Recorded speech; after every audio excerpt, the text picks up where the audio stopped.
Billionaire Odogwu marries his maid.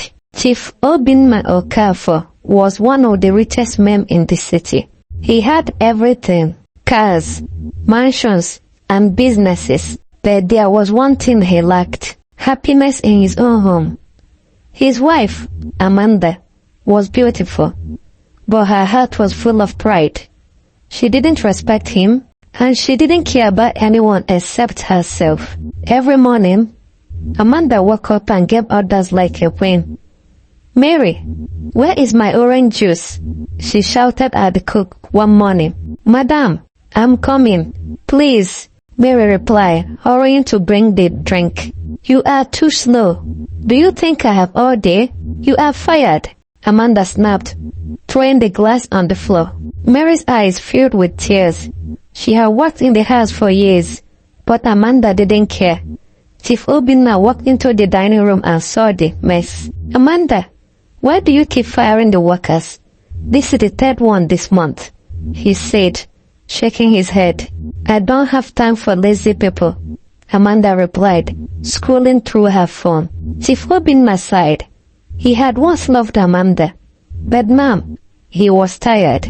She was always rude, always complaining, and she never respected him. At business meetings, people called him sir, but in his own home, he felt like a stranger. His mother, Mama Obinna, had warned him long ago. "My son, don't marry a woman just because she is beautiful. Look for a woman with a good heart," she had said.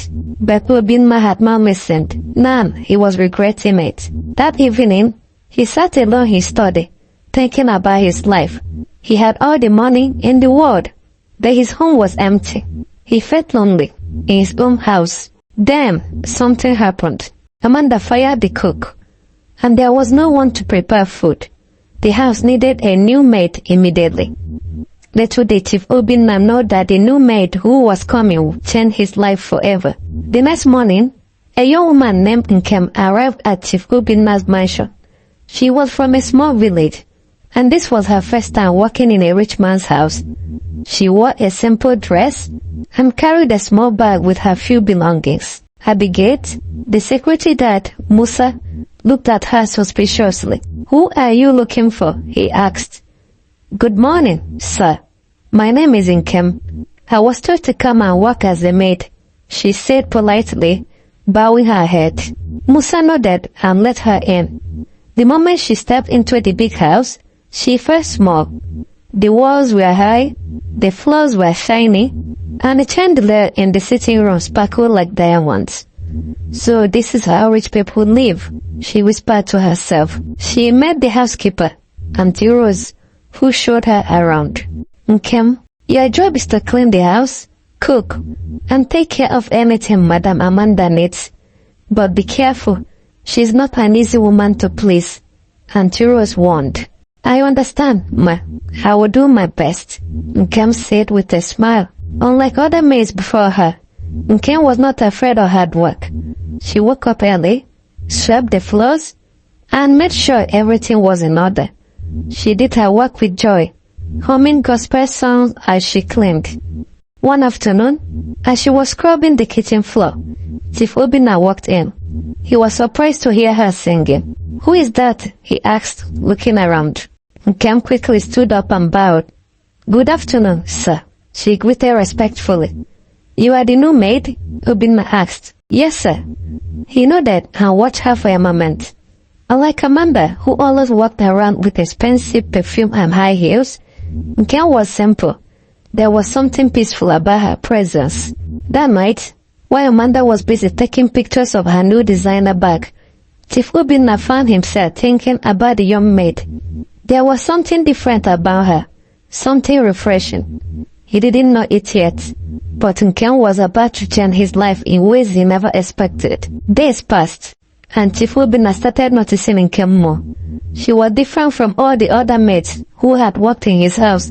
She was not just hardworking, she was kind, humble, and respectful to everyone. One evening, as Chief Obinna sat on the balcony reading news on his phone, he heard soft singing coming from the kitchen.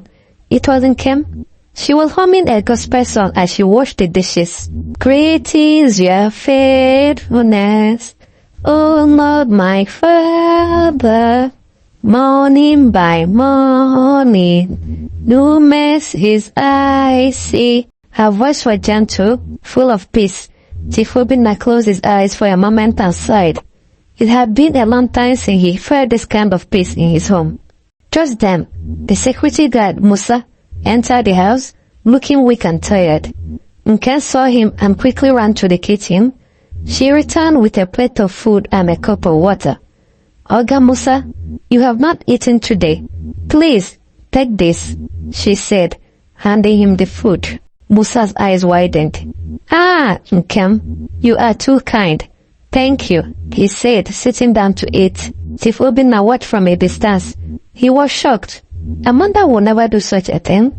In fact, she barely ever greeted the workers. That night, as he lay in bed, he turned to Amanda, who was busy on her phone. Amanda, do you know the name of our security guard? He asked. Amanda frowned. Security guard? Why should I know his name? Is that why you are disturbing me? She snapped. Chief Obinna shook his head. This was the woman he married. Proud, selfish, and heartless. But in his own house, there was another woman, a maid, who had more kindness in her little finger than Amanda had in her whole body. The next day, Obinna came home earlier than usual. He walked into the sitting room and saw Nkem arranging the cushions. Nkem, how are you? He asked. Nkem quickly stood up and bowed. I'm fine, sir. Good evening. Do you like working here? He asked.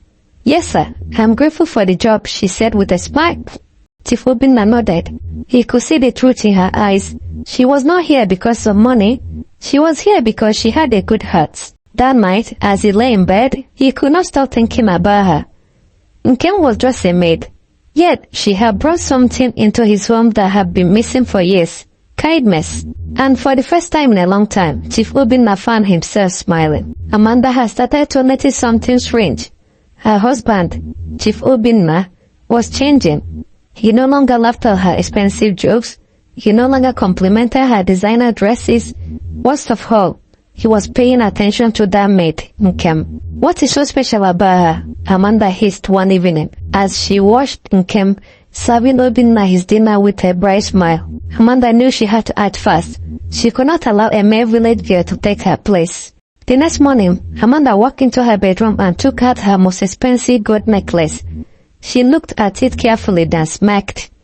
If I can't get rid of her the easy way, I'll do it the hard way, she whispered to herself. She sneaked into Nkem's small room and hid the necklace inside her bag. Then, she called all the household staff into the sitting room. Everyone, gather here now, she shouted angrily. The workers rushed in, including Nkem, who was confused. What is happening, ma? She asked politely. Amanda held up her empty jewelry box. Someone has stolen my gold necklace, and I know exactly who it is, she screamed, pointing at Nkem. Gasp filled the room. Nkem's eyes widened. Ma, I don't know anything about your necklace, she cried. Amanda folded her arms. Oh, really? Then let's check your room. She led everyone to Nkem's small room, acting like she already knew what she would find. She reached into Nkem's bag and pulled out the gold necklace. Aha, here it is. Thief! I knew it, Amanda shouted. The other workers looked at Nkem in shock. Nkem, it is true? Auntie Rose asked, looking heartbroken. Tears streamed down Nkem's face. I swear, I did not steal anything.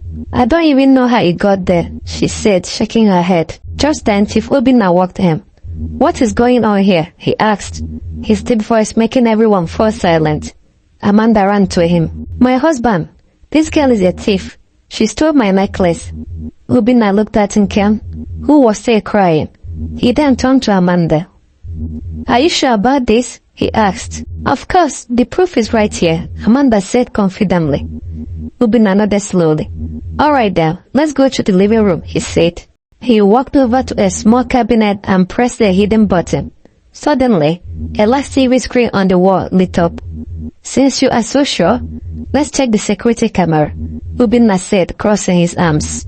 Amanda's face turned pale. The video started playing. They showed Amanda sneaking into Nkem's room and hiding the necklace in her bag. There was a long silence. Madam Amanda, you friend me? Nkem asked, her voice shaking.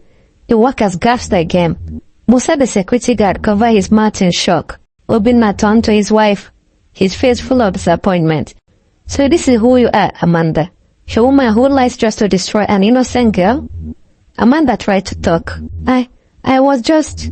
Obinna raised his hand. Enough. I have seen enough. He turned to the police officer who had come to arrest Nkem. Take your handcuffs and leave. You won't be needing them today, he said firmly. The police officer nodded and left. Obinna looked at Nkem. I'm sorry, Nkem. You did not deserve this, he said gently.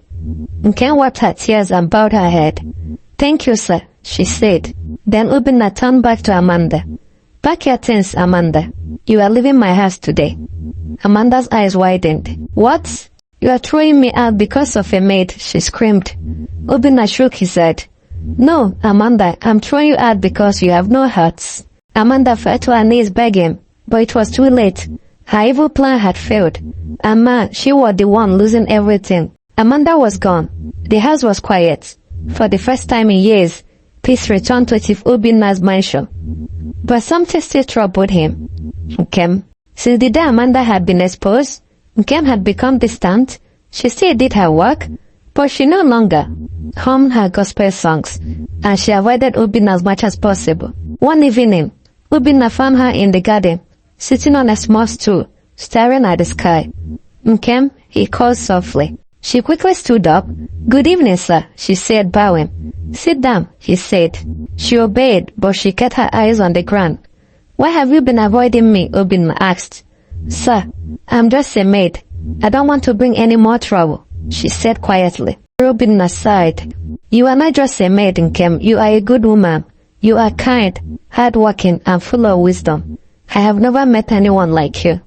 Nkem shook her head. Sir, please, don't say that. You are a billionaire. I'm just a poor girl from the village. People will laugh at you if you say such things. Obinna chuckled. Let them laugh, he said.